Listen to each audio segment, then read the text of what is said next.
Hello everyone. Capital budgeting का हमने basic जो है वो कर लिया। उसके बाद जो छोटे छोटे जो सम्स थे वो भी हमने ट्राई किए। अब आज थोड़े रोज़ वीडियोस में क्या होते जाएंगे, सम्स में कुछ ना कुछ नया नया पॉइंट होगा जो मैं आपको बताती जाऊंगी। ठीक है, आज हम करते हैं सम नंबर 37 तोरल लिमिटेड। अगर किसी की पुरानी बुक होगी तो उसमें लेटेस्ट 3 होगा, अदरवाइज 37 होगा Toral limited. Toral limited wants to purchase one of the two alternative machines each costing 10 lakh। मतलब तोरल लिमिटेड के पास दो ऑप्शन है, मशीन एक्स और मशीन वाई। दोनों में से किसी एक को ही वो क्या कर सकते हैं, पसंद कर सकते हैं।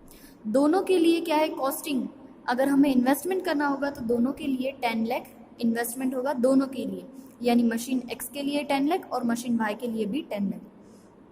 Estimated life of each machine is 5 years. There is a no scrap value. Okay, ये किसके लिए दी गई हुई है ये इन्फॉर्मेशन, 5 years और नो स्क्रैप वैल्यू। ये इन्फॉर्मेशन हमें डेप्रिशिएशन काउंट करने के लिए दी गई है। आपने आगे का जो वीडियो देखा होगा उसमें क्या था, हमें डेप्रिशिएशन काउंट करने के लिए परसेंटेज दे दिए थे, 10% या क्या था 20% था, जो भी था।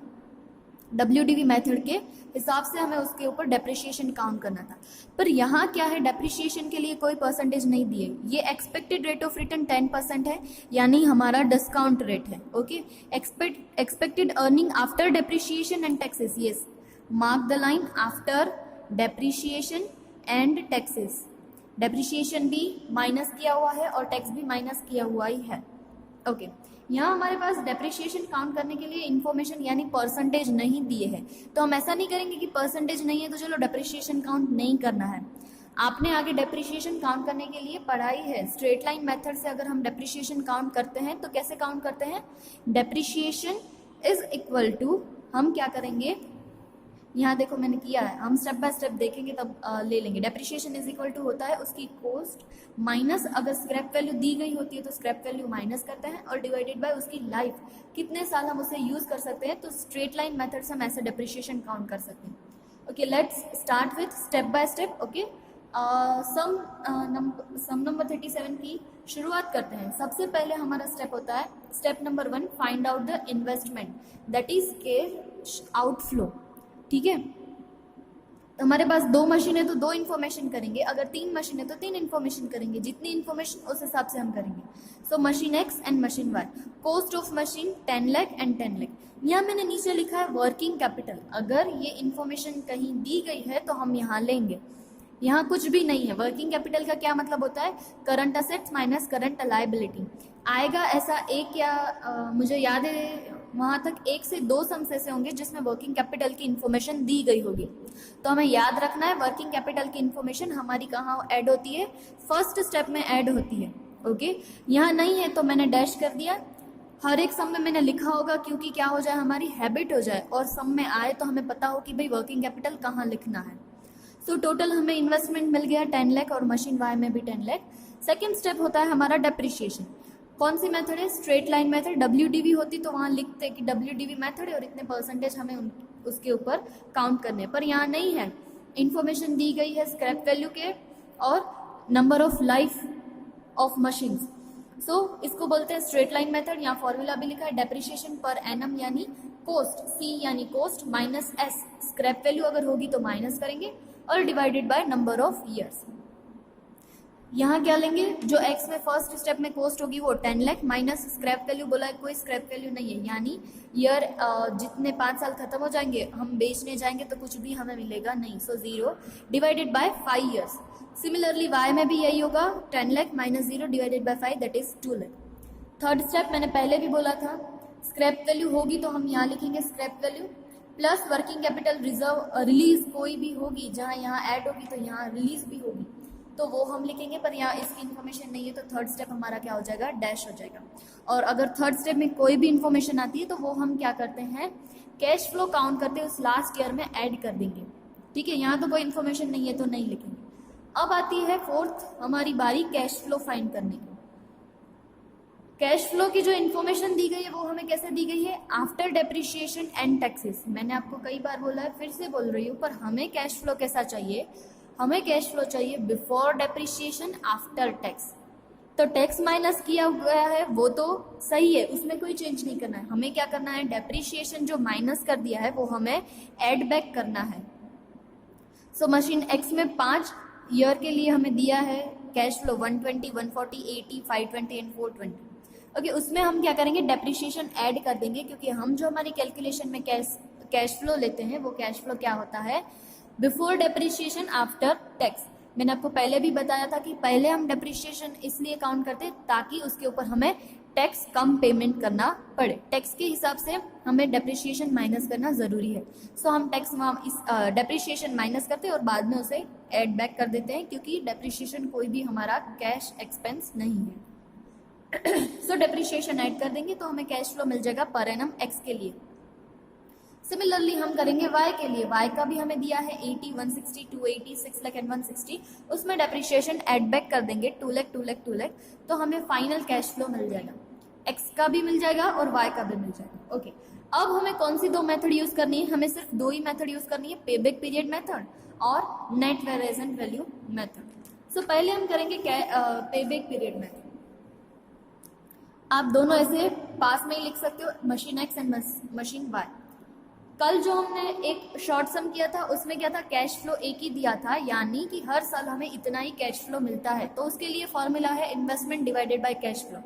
पर उसके नेक्स्ट हमने जो सम किया था उसी में आया था कि अगर कैश फ्लो हर साल डिफरेंट दिया गया है तो हम क्या करेंगे, तो हम करेंगे ईयर लिखेंगे, कैश फ्लो जो हमने 4th स्टेप में फाइंड किया है वो लिखेंगे और बाजू में लिखेंगे क्यूमुलेटिव। क्यूमुलेटिव कैसे फाइंड करते हैं मैंने तब भी सिखाया था, वापस से रिपीट कर रही हूँ।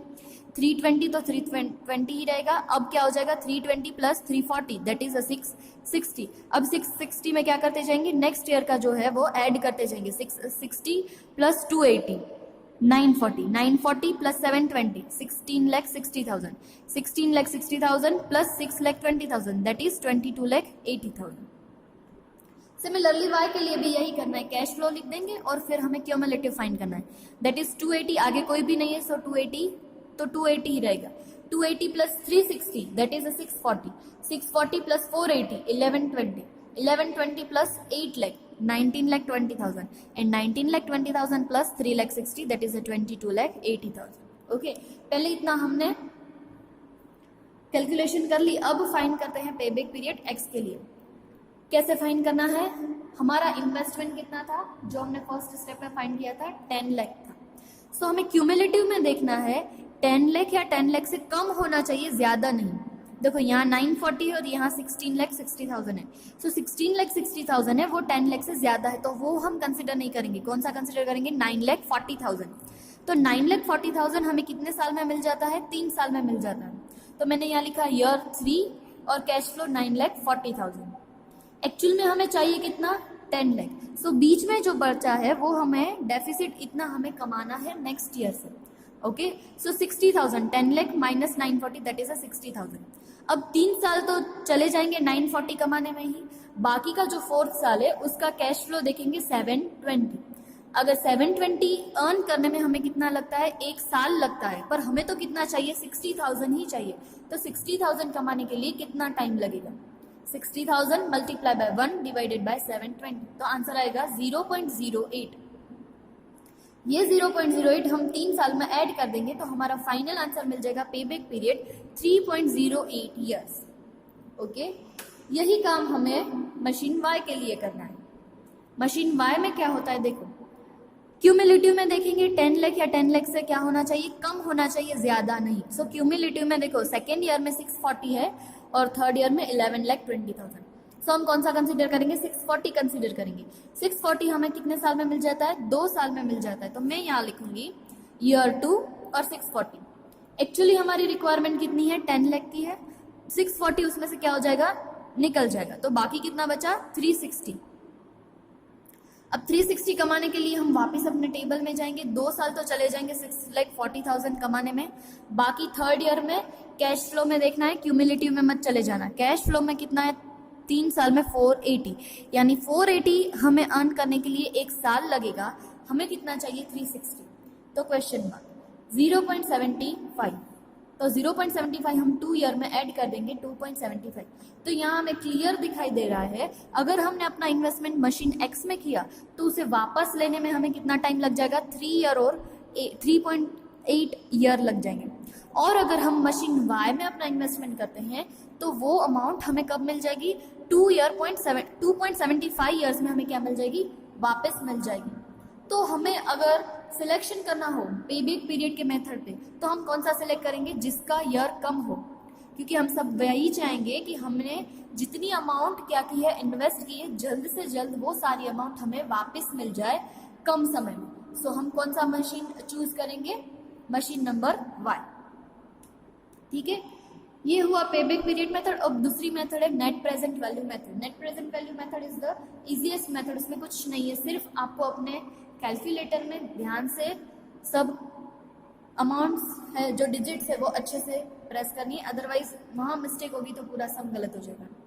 ईयर 1 to 5 डिस्काउंट रेट दोनों के लिए सेम रहेगा, ऐसे नहीं होगा कि मशीन एक्स के लिए अलग और वाई के लिए अलग। अगर 3 मशीन होगी तो तीनों के लिए सेम रहेगा। ओके, डिस्काउंट रेट दिया ही है आपको सम में, नहीं दिया तो मैंने आपको काउंट करने का भी सिखाया कैसे करना है। फिर कैश फ्लो करना है। ठीक है, डिस्काउंट फैक्टर और कैश फ्लो का मल्टीप्लाई करेंगे तो हमें आंसर मिल जाएगा present value of cash flow. मैंने आपको M+ का यूज करना सिखाया था, तो मैं आपको एडवाइस करूंगी कि ये सारे सम में आप क्या करो, M+ की जो मेथड है वो यूज करो, तो आपके लिए ज्यादा बेनिफिशियल होगी। आपको बार बार वो सारी चीजें प्रेस नहीं करनी पड़ेगी। फिर से एक बार M+ कैसे यूज करना है वो सिखा देती हूँ। ठीक है, तो ध्यान से देखना, यहाँ क्या हो रहा है, मैं अमाउंट बोलती जाती हूँ डिस्काउंट फैक्टर की और कैश फ्लो की।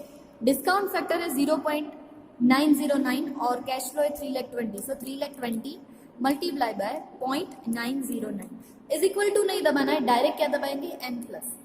ठीक है, आंसर आया वो हम लिख लेंगे present value of cash flow में 29880।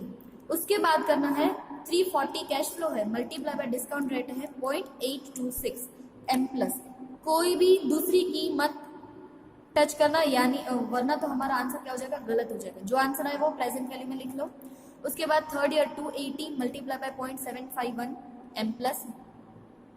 उसके बाद 720 multiply by 0.683 M+।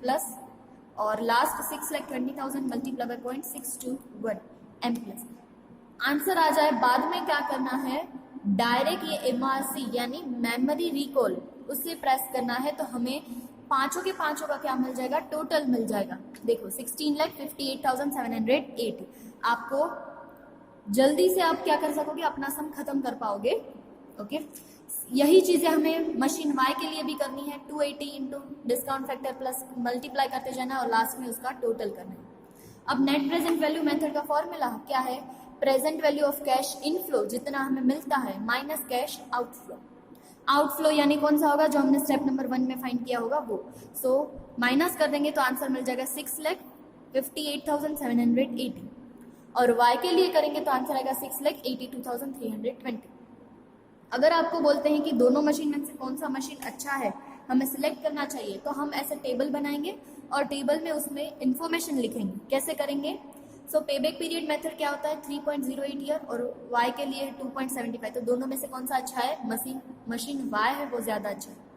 Similarly net present value method NPV method में ये दोनों क्या हो रहे हैं, पॉजिटिव आ रहे हैं, आंसर प्लस में आ रहे हैं, पर दोनों में से ज्यादा किसमें हमें फायदा हो, बेनिफिट है मशीन वाई में। तो हम कौन सा मशीन सेलेक्ट करेंगे, मशीन वाई सेलेक्ट करेंगे। ठीक है, तो ये टेबल के हिसाब से हम बता सकते हैं कि मशीन एक्स से ज्यादा मशीन वाई हमारे लिए बेनिफिशियल है, तो हम मशीन वाई को ही सिलेक्ट करेंगे। ठीक है, आई होप आपको ये समझ में आ गया होगा। ओके, उसके बाद हम करते हैं सम नंबर 35 कदम लिमिटेड। अगर पुरानी बुक होगी तो आपका लेटेस्ट 1 होगा, अदरवाइज आपका 35 होगा कदम लिमिटेड। अब उसमें क्या है, डिफरेंस है सिर्फ कैश फ्लो फाइंड करने में डिफरेंस है। इंफॉर्मेशन देख लेते कैसे दी गई है हमें, machine X and machine Y.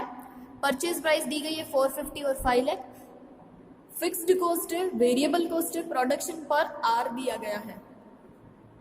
उसके बाद इंफॉर्मेशन है selling price per unit, estimated of each machine 5 year, annual operation hours 4000, rate of tax is 50%, cost of raising the finance is 10%, यानी हमारा ये क्या दिया गया है, डिस्काउंट फैक्टर दिया गया है। Evaluate the project using a net present value method, हमें सिर्फ एक ही मेथड यूज करनी है। शुरुआत करते हैं, जैसे हम करते हैं पहले हमारा क्या आता है, स्टेप नंबर 1। स्टेप नंबर 1 जैसे हम करते हैं, हम cost of machine purchase price होती है फर्स्ट के लिए 450 और सेकंड वाई के लिए है 5 लाख। वर्किंग कैपिटल की कोई इन्फॉर्मेशन नहीं दी गई है, अगर देते तो हम यहाँ क्या करते हैं, ऐड कर देते, ठीक है। उसके बाद हमें फाइंड करना है हमारा डेप्रिसिएशन। डेप्रिसिएशन के लिए उन्होंने बोला है कि 5 साल तक ये दोनों मशीन क्या है, हमें यूजफुल हो सकते हैं। स्क्रैप वैल्यू के बारे में कुछ नहीं बोला, तो स्क्रैप वैल्यू क्या हो जाएगी, 0 हो जाएगी, ठीक है। तो स्ट्रेट लाइन मेथड से हम डेप्रिसिएशन काउंट करेंगे, C minus S, cost minus scrap value divided by number of years, 450 minus 0 divided by 5, और यहाँ हो जाएगा 5 lakh minus 0 divided by 5। So depreciation हमें मिल जाएगा 90,000 और 1 lakh. Step number 3, cash flow at the end of the project life. Scrap value होती तो हम यहाँ लिखते और वर्किंग कैपिटल होती तो भी हम लिखते, पर दोनों में से कोई भी इंफॉर्मेशन नहीं है तो हम नहीं लिखेंगे, ओके। उसके बाद हमारा स्टेप 4 है कैश फ्लो पर एनम। ये सम करवाने का मेन इंपॉर्टेंट पर्पज यही है कि इसमें कैश फ्लो फाइंड करने की मेथड डिफरेंट है। कैसे डिफरेंट है, आपको क्या करते थे, दे देते थे कि प्रॉफिट आफ्टर डेप्रिसिएशन और टैक्स या profit before depreciation after tax, ऐसी इंफॉर्मेशन देते थे। पर यहाँ आपको ऐसी कोई भी इंफॉर्मेशन नहीं दी है, आपको बोला है सेलिंग प्राइस दी है, वेरिएबल कॉस्ट दी है, प्रोडक्शन पर आर दिया है, वैसे इंफॉर्मेशन दी है। तो पहले हम क्या करेंगे, पहले हम फाइंड कर लेंगे कि मशीन एक्स से हम कितने प्रोडक्ट्स हैं वो प्रोड्यूस कर पाते हैं और मशीन वाई से, तो वो कैसे फाइंड करेंगे। हमारे पास इंफॉर्मेशन यहाँ दी गई है, देखो प्रोडक्शन पर आर हम कितना प्रोडक्शन बना रहे हैं, एक्स में 4, और यहाँ आर्स कितने दी गए हैं 4000। सो हम ऐसे क्रॉस मल्टीप्लिकेशन में लिखेंगे कि अगर 1 घंटे में हम कितने यूनिट्स बना पाते हैं, 4 यूनिट्स बना पाते हैं, 4 यूनिट्स, ठीक है। सो 4000 आवर्स अगर हम यूज करेंगे तो कितना हमें यूनिट्स मिलेगा, तो 4000 into 4 divided by 1, that is हम एक्स मशीन से 16,000 यूनिट क्या कर पाएंगे, प्रोड्यूस कर पाएंगे।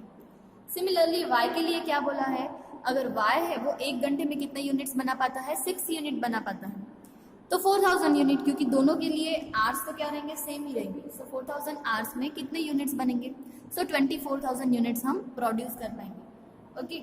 अब फाइंड करते हैं कैश फ्लो। तो ये मैंने आपको जब नोट्स भेजी थी उसमें ये मैंने आपको टेबल लिखवाया था। प्रोडक्शन या सोल्ड यूनिट कितने हैं हमारे, एक्स के लिए 16,000 और वाई के लिए 24,000। शुरुआत करेंगे सेलिंग प्राइस से। सेलिंग प्राइस हमारे पास दी गई है 50 per unit, yes, so 16,000 into 50 that is 8 lakh and 24,000 into 50 that is 12 lakh। उसके बाद वेरिएबल कॉस्ट सबसे पहले माइनस होती है 30 रुपीज़, वो भी दिया गया है। Variable cost per unit 16,000 into 30 और 24,000 into 30। फिक्स्ड कॉस्ट दी गई है एक्स के लिए 250 और वाई के लिए 350 इंक्लूडिंग डेप्रिसिएशन।